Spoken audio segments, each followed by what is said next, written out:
Unapoanza huyu mwezi wa sita, Mungu akulinde, Mungu akupiganie, Mungu alinde nyumba yako, Mungu alinde watoto wako, Mungu alinde familia yako, Mungu alinde ndoa yako, Mungu alinde mume wako wala mke wako, mchumba wako Mungu amlinde, kazi yako Mungu ailinde, biashara yako Mungu avilinde, mapato yako, huduma yako Mungu alinde huduma yako. Kwa maana kuna wale ambao hawapendi wakikuona ukimtumikia Mungu, kwao vinawauma, kwao vinawakula.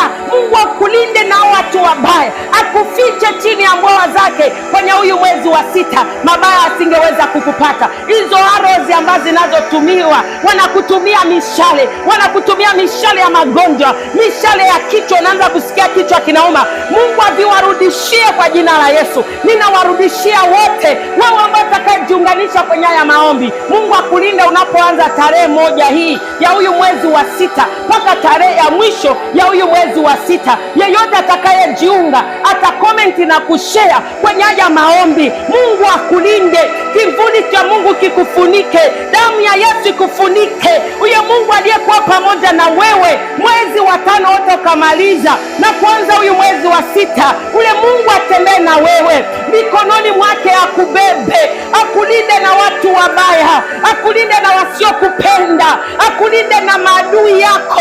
Daudi anasema, hata nijapopita katika bonde la uvuli wa mauti, sitaogopa mabaya, kwa maana wewe uko pamoja nami. Gongo lako na fimbo yako vyanifariji. Kwa hivyo Bwana atakuwa pamoja na wewe, atakulinda na kukupigania katika jina la Yesu. Damu ya Yesu ikufunike kwenye huyu mwezi wa sita, uwe mwezi wa baraka, uwe mwezi wa kufunguliwa malango, uwe mwezi wa kuinuliwa, uwe mwezi wa kupokea majibu, uwe mwezi wa kujibiwa na Mungu katika jina la Yesu. Maadui Mungu aangushe chini, watesi Mungu aangushe chini, wasiokupenda wanaokuchukia Mungu awafedheshe katika jina la Yesu Kristo.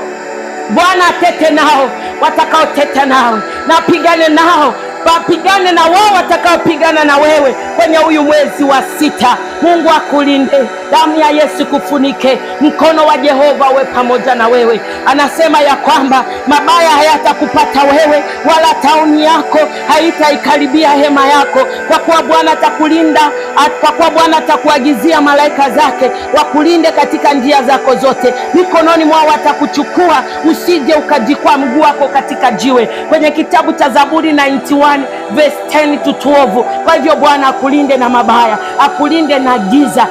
Kwenye kitabu cha Kutoka 23 mlango wa 20 anasema, na mtuma malaika aende mbele yako. Kwa hivyo Bwana aende mbele yako, yule malaika kuongoze, akuondolee vigingi na vikwazo, mikosi, balaa, laana, giza, maaksidenti, angushe maaksidenti, angushe magonjwa, angushe hatari kwenye maisha yako, kwenye familia yako. Mungu alinde vipawa na karama, huduma zilizokuwa ndani yako. Mungu azilinde, Mungu alinde vision yako, Mungu alinde ndoa yako, Mungu alinde familia yako, Mungu alinde mume wako, mke wako, mahali pote utakapoenda. Damu ya Yesu ikakufunike, damu ya Yesu ifunike nyumba yako, ifunike watoto wako. Kwa damu ya Yesu ninawachova wote mtakaojiunga kwenye ya maombi, mtakao like na kushare na kucomment kwenye video. Mungu atembee pamoja nanyi katika jina la Yesu. Huyu mwezi wa baraka, huyu mwezi wa sita uwe mwezi wa baraka. Nenda ubarikiwe, nenda ufanyikiwe katika lolote utakalolifanya tangu sasa na hata milele. Shalom, God bless you. Uwe na Jumapili njema na uwe na mwezi mwema wa baraka kupitia jina la Baba na la Mwana Roho Mtakatifu. Waliokuwa wagonjwa wapokee uponyaji katika jina la Yesu. Wenye magonjwa ya kichwa wapokee uponyaji, wenye magonjwa ya tumbo, wenye magonjwa ya miguu kuuma, wenye magonjwa ya kiuno, wenye magonjwa kupungukiwa na damu, Yesu ninawaombea wakapate kupokea uponyaji watakapokutana na video hii katika jina la Yesu. Waliombea watoto, Baba ukawabariki na watoto. Wanaombea ndoa, wafungulie malango ya ndoa. Wanaombea kazi, wanaombea huduma zao, wanaombea biashara yao. Acha waone mkono wako ukitenda ishara na miujiza katika jina la Baba na la Mwana na la Roho Mtakatifu. Kristo Yesu atawale ndani ya maisha yako. Haleluya.